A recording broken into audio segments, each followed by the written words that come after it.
स्थिता हिया सर्वविद्या स्वरूपा तां शारदां प्रणमाम्यहम्।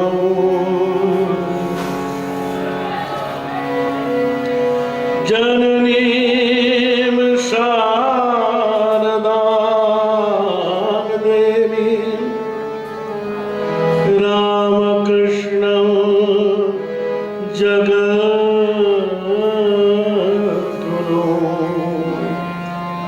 पादपद्मे तयोः स्थित्वा प्रणमामि मुहुर्मुहुः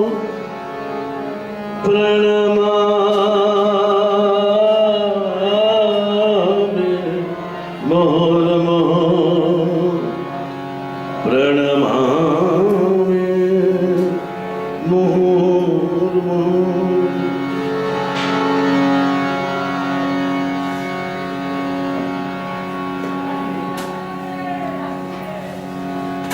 जननी আমার जननी তোমার जननी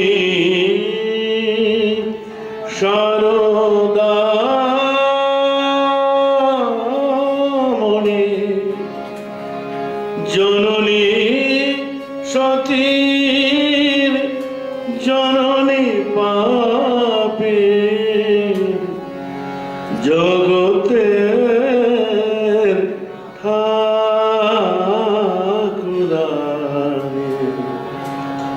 जननी আমার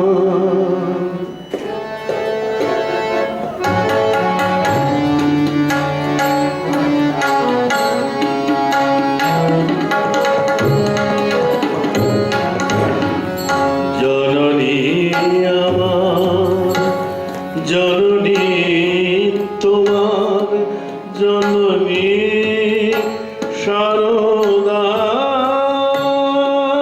শারদামণি जननी সতী जननी পাপী জগতের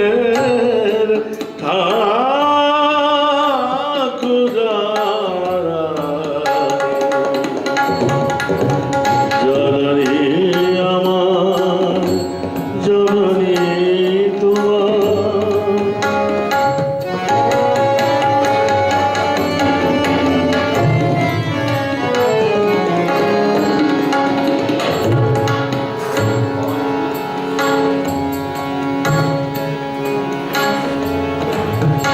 জগত জননী আসিয়াছ নামি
ছিড়িয়া দিয়াছ টানি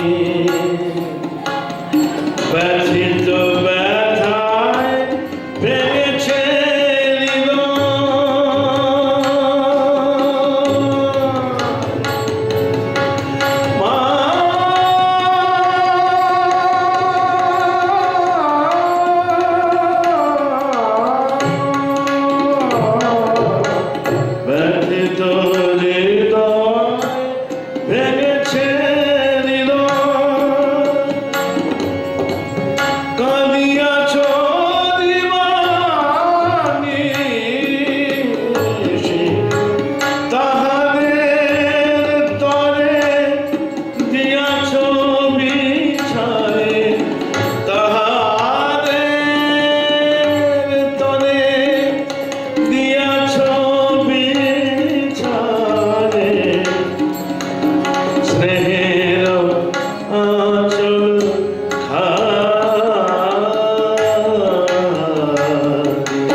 উদ্বোধনে এলে একটি কথা বারবারই মনে পড়ে, যেটি মায়ের বাড়ি। আজ মায়েরও আর যতই আমরা বিশেষ বিশেষায়িত করি না কেন, ওই বলেছি আগে যেমন আগুনের সহযোগ করছে লক্ষ্যে পোড়ানো, জলের যেমন লক্ষ্যে ভেজানো, মায়ের সহযোগ তেমনি মায়ের মাতৃত্ব। মা ছাড়া আর মায়ের বাড়ি কিছু বোঝা যায় না, ভাবাও যায় না। আর সেই মায়েরই এক সন্তান স্বামী শারদানন্দ মহারাজের আজ শুভ জন্মতিথি। আমি পূজনীয় স্বামী মহানন্দ মহারাজের কাছে অত্যন্ত কৃতজ্ঞ। এই একটি মহাপবিত্র স্থান, যেখানে মায়ের শরীর গিয়েছিল, মা যেখানে দীর্ঘদিন বাস করেছেন। আর যাঁর শরীর যাওয়ার পরে একজন বিদেশিনী বলেছিলেন, স্বামী শারদানন্দ একটা চিঠি লিখেছিলেন মায়ের মৃত্যুর 5 দিন পরে, বলেছিলেন যে তাহলে সেই নির্ভীক শান্ত তেজস্বী দ্বীপটি নিভে গেল। বলছে নিভে গেল না, জ্বালিয়ে দিয়ে গেল। আগামী 3000 বছর সমগ্র হিন্দু নারী যে আদর্শ স্থাপন করতে হবে তার একটি নিদর্শন রেখে গেলেন। বলছেন কে? মিসেস ম্যাকলাউড চ্যান্টিল, স্বামীজির বিদেশি শিষ্য। সেই আদর্শটি কি? নারীর যে চিরন্তন আদর্শ, যেটি মা দিয়ে যাবেন, যেটি চলবে আগামী 3000 বছর ধরে। মা বললেন একটি ছোট্ট কথা, জগৎকে আপনার করে নিতে শেখো, জগৎ তোমার। এটিও কিন্তু বলেছেন জীবনের শেষ কালে, সারা জীবন পালন করে তারপরে মা মনুষ্যরা যুদ্ধ চল, শ্রীকৃষ্ণের মতো আমাকে অনুসরণ করো। এই মায়ের বাণী, তুমি আমাকে অনুসরণ করো। সেই মায়েরই সন্তান স্বামী শরৎ মহারাজ, দেখে মা বলতেন, ও আমার ভারী, আমার সহস্রপরা বাসকি। তিনি কিন্তু এই শরৎ মহারাজ স্বামীজি অন্তঃপ্রাণ ছিলেন। কেমন ছিলেন তার একটি গান শুনলে বুঝতে পারবেন।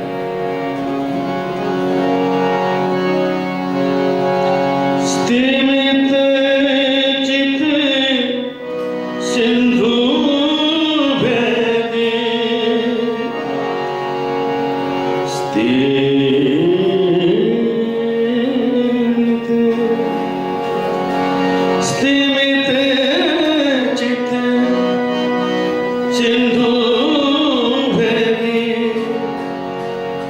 উঠিল কি জ্যোতি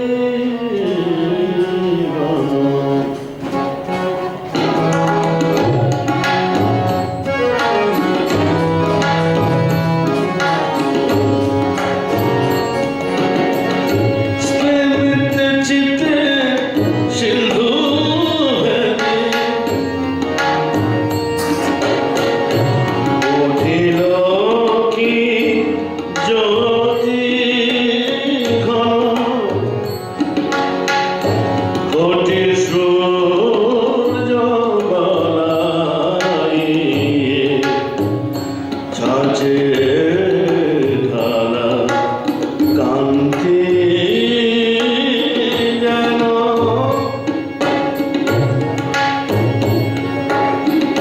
স্তিমিতে চিতে সিন্ধু ভেদি উঠিল কি জ্যোতি ঘন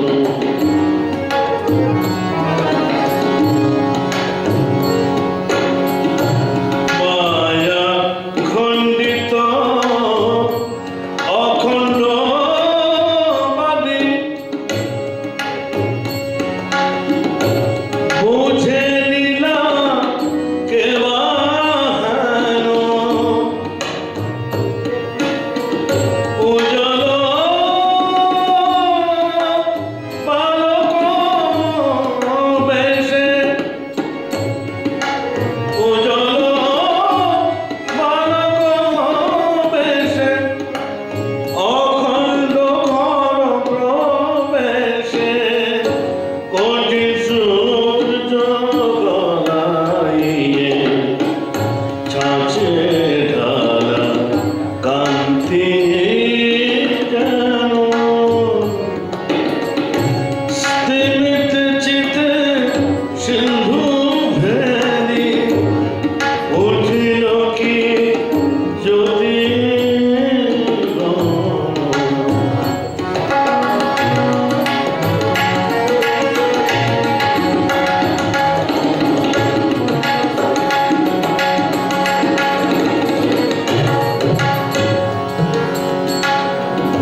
ওঠ বীর আঁখি মেলি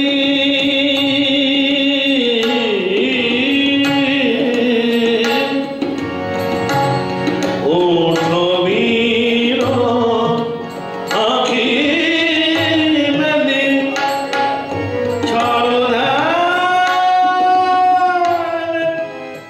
চলো চলি ওঠ বীর আঁখি মেলি চলো ধার চলো চলি ধরণী ডুবালো বুঝি ধরণী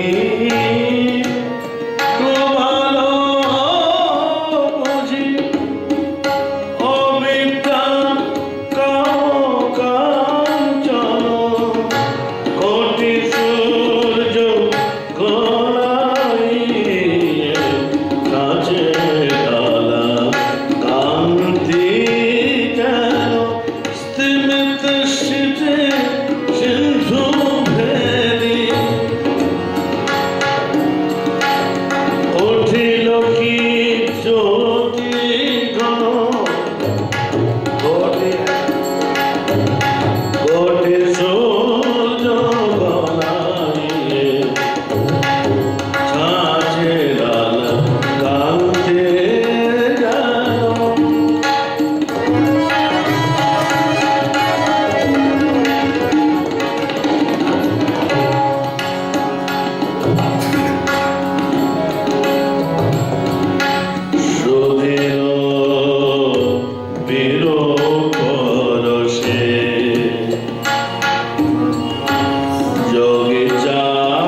চায় সঙ্গ নাশে কণ্টকিত তনু মন কণ্টকিত কণ্টকিত কণ্টকিত তনু নীরবে ভাসে বয়ানো তারা চলি ছায়া পথে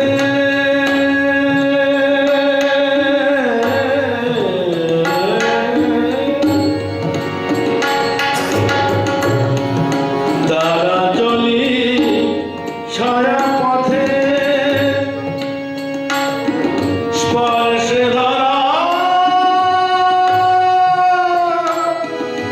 আচমিতে তারা চলি ছায়া পথে স্পর্শে ধরা আচমিতে পুণ্য ভূমে উদের রাজি পুণ্য ভূমে উদের রাজি পুনর নারায়ণ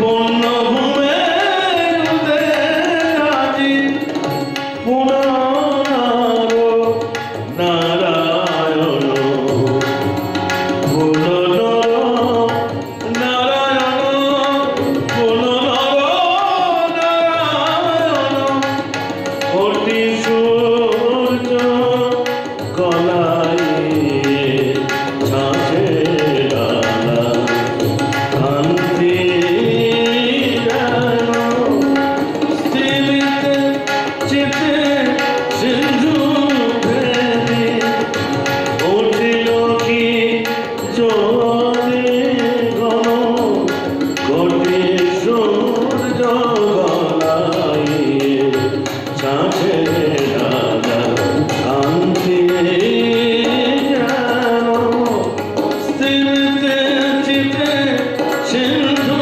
ভেদি স্থিরিতে চিতে সিন্ধু ভেদি স্থিরিতে চিতে সিন্ধু ভেদি উঠিল কি জ্যোতি গণ কোটি সূর্য গলায় ছাঁচে ডালা কান্তি যেন।